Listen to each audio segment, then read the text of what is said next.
Et bonjour à tous messieurs, dames et bienvenue sur la page de Culture Nomade, l'homme qui se balade d'univers en univers au sein des mondes de la pop culture. Et aujourd'hui, pour la première fois sur la chaîne, direction l'univers de Jojo Bizarre Adventure. Car oui, effectivement, je suis un grand fan de Jojo. Depuis du coup la partie 1, je m'étais tout enchaîné jusqu'à la partie 3. Je crois qu'il y avait que les 3 premières parties qui étaient sorties, les 3 premiers arcs. Donc on avait Phantom Blood, Battle Tendency, Stardust Crusaders. Et voilà, c'était les 3 du coup premières saisons qui étaient sorties à l'époque. Et il y avait la 4ème du coup, ma préférée, je crois, qui sortait en parallèle et qui était du coup Diamond is Unbreakable. Et moi du coup depuis je suis un grand fan de Jojo, je regarde l'anime à chaque fois et je lis aussi les divers mangas, bien que je me suis arrêté dans ma lecture à Diamond is Unbreakable. Je suis à jour sur Golden Wind bien sûr et sur Stone Ocean, mais voilà, il faudrait que je continue ma lecture pour pouvoir continuer de kiffer quoi. Mais bref, trêve de blabla, j'arrête de vous raconter ma vie. On est aujourd'hui ici tous réunis parce qu'il faut quand même faire une petite vidéo débrief je pense de la partie 1 de Jojo Bizarre Adventure afin de se préparer à la partie 2 donc de Jojo Bizarre Adventure Stone Ocean qui sort donc le 1er septembre 2022, sachant que la première partie était sortie le 1er décembre 2021. On est en droit de se dire que voilà, depuis le temps, nous on a oublié pas mal d'infos. Moi-même j'avais oublié pas mal d'infos, du coup j'ai refait des recherches et j'ai regardé quelques bouts d'épisodes par-ci par-là, histoire de me rafraîchir la mémoire. Parce que bon, sortir 12 épisodes, puis pendant 8 mois, 8-9 mois, ne rien sortir, j'ai envie de dire que Netflix là, ils font peut-être un petit peu n'importe quoi. Voilà, si je puis me permettre, parce que moi personnellement, je préfère la sortie hebdomadaire, ce qui permet en fait tout simplement, notamment lors de mangas qui sont assez longs comme ceux-là, de rester connecté avec toute l'intrigue et de ne pas se perdre dans toutes les informations qui ont été du coup dévoilées il y a plusieurs mois, comme ce qui se passe actuellement.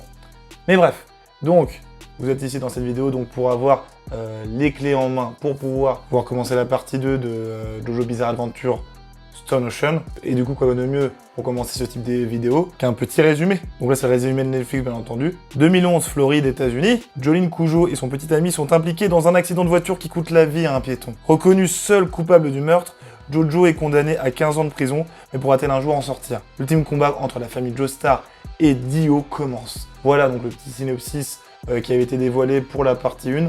Ils ont sorti un nouveau synopsis slash résumé via la dernière bande-annonce qu'ils avaient sorti pour la partie 2 de Jojo.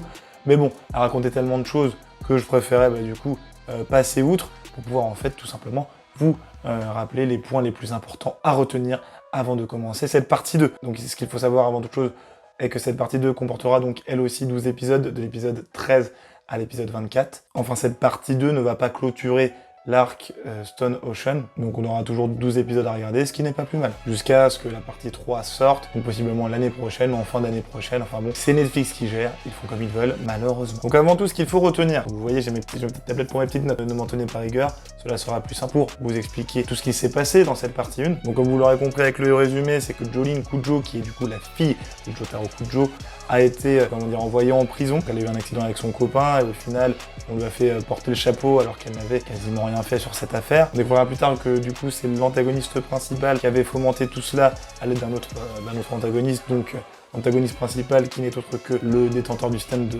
Whitesnake. Et ce détenteur s'appelle donc Enrico Pucci. Il avait travaillé du coup avec John Agali Hay. Donc celui qui était derrière toutes ces manigances n'était d'autre que Enrico Pucci, qui avait pour but tout simplement d'enfermer Jolene Cujo afin d'attirer Jotaro au sein de la prison. Et là, vous devez vous demander pourquoi cet ennemi a voulu attirer Jotaro dans la prison. Tout simplement parce que Enrico Pucci avait rencontré en 1988 ce bon vieux Dio Brando, avant qu'il ne se fasse éliminer du coup par Jotaro et toute son équipe dans l'arc Stardust Crusader. Et du coup, Dio avait communiqué à Enrico, qui avait alors que 16 ans, que son rêve ultime était d'atteindre le paradis, donc le paradis de l'âme, et que pour pouvoir l'atteindre, il avait renseigné toutes les informations nécessaires dans un carnet, et ce dit carnet a été brûlé par Jotaro lors de sa victoire en fait tout simplement contre Dio.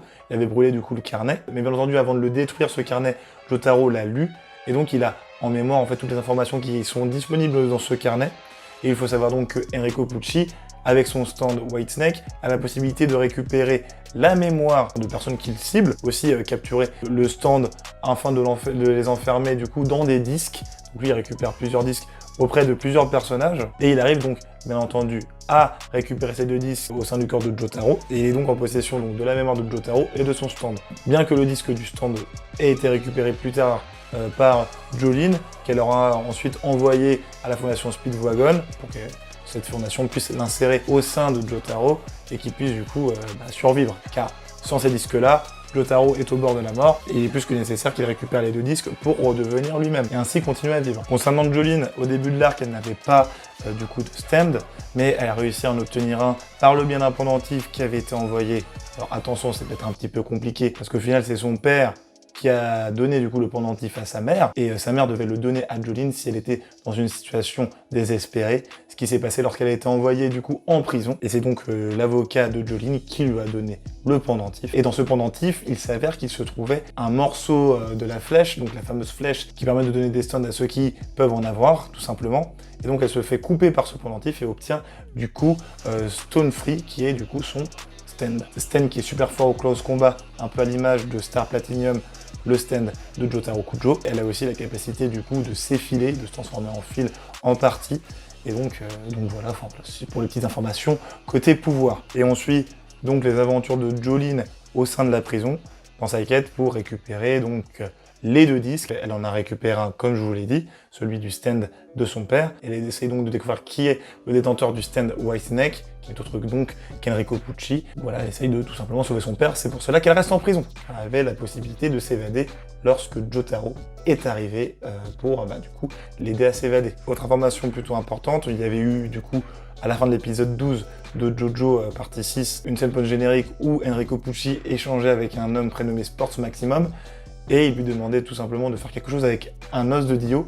Donc on sait pas vraiment ce que c'est, et normalement ça sera présenté donc dans la seconde partie. Stone Ocean, Stone Ocean, enfin bref, vous avez compris, mon accent c'est de la merde, mais voilà, on prononce quand même le nom de la partie 6. Et pour terminer cette vidéo, on va revenir rapidement sur les divers alliés du coup de Jolyne Kujo, parce qu'elle a une bonne batterie d'alliés qui ont été présentés dans les 12 premiers épisodes. Je pense notamment à Emperio Al Nino, qui est un jeune enfant qui est né dans la prison dans laquelle elle est enfermée, donc appelé l'Aquarium ou Green Street Dolphin Prison. Et donc cet Emperio Al Nino possède un stand qui s'appelle Burning Down the House, donc il peut tout simplement faire apparaître des objets qui ont été détruits. Là notamment, il peut faire apparaître une salle de musique qui avait été détruite lors d'un incendie qui s'était déroulé au sein de la prison. Ensuite, on peut retrouver aussi Hermes Costello, qui a obtenu du coup son stand Kiss grâce au pendentif de Jolyne, et ses capacités sont qu'elle peut faire apparaître des autocollants qui permettent ensuite de dupliquer certaines choses. On a aussi Foo Fighters, qui était du coup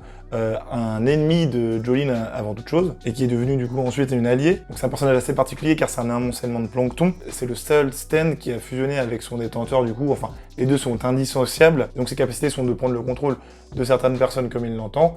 Donc là, pour le coup, il a pris le contrôle d'une détenue et il l'a tué, bien sûr, mais du coup, il a récupéré toute sa mémoire. Et ces pouvoirs lui ont été donnés par un disque qui a donc été créé par notre bon vieux antagoniste, White Snake. Et pour le dernier allié qu'on nous a montré dans la partie 1 de Jojo, eh bien, il s'appelle Wither Report. Et ce dernier, c'est assez particulier parce qu'il a perdu toute sa mémoire, mais il détient encore son stand. Et il ne sait pas pourquoi, parce qu'en fait, du coup, sa mémoire a été volée par Enrico Pucci. Et il veut tout simplement savoir pourquoi. Donc lui, il a la capacité, comme son nom l'indique, de contrôler le temps. Donc le vent, la pression atmosphérique, etc. Et donc ce personnage est quand même assez puissant comme on avait pu le voir lors de la fin de la partie 1 de Jojo. Elle a aussi un autre allié qui s'appelle Narciso Anastasia, mais lui on l'a juste entreaperçu au cours de la partie 1, et normalement on devrait le voir en action lors de la partie 2 comme l'annonçait du coup le dernier trailer. Donc à suivre concernant les capacités de ce personnage. Donc voilà messieurs dames, c'est la fin de cette vidéo. Voilà, vous avez du coup toutes les cartes en main pour pouvoir regarder la partie 2 de Jojo Bizarre Adventure Stone Ocean comme il se doit, parce que voilà, donc il y avait beaucoup d'informations quand même à retenir. J'ai essayé de vous présenter les plus importantes afin que vous ayez encore en mémoire tout ça pour pouvoir regarder la partie 2. J'espère que cette vidéo vous aura plu. N'hésitez pas à laisser un commentaire, à partager la vidéo et à me suivre sur mes divers réseaux sociaux que sont Twitter, TikTok et Instagram. Ça permettra de donner de la visibilité à la chaîne. Il ne me reste plus qu'à vous dire bonne soirée, bonne matinée, bonne journée dans l'ordre que vous voulez. Et je vous dis à la prochaine dans de nouveaux univers. Salut!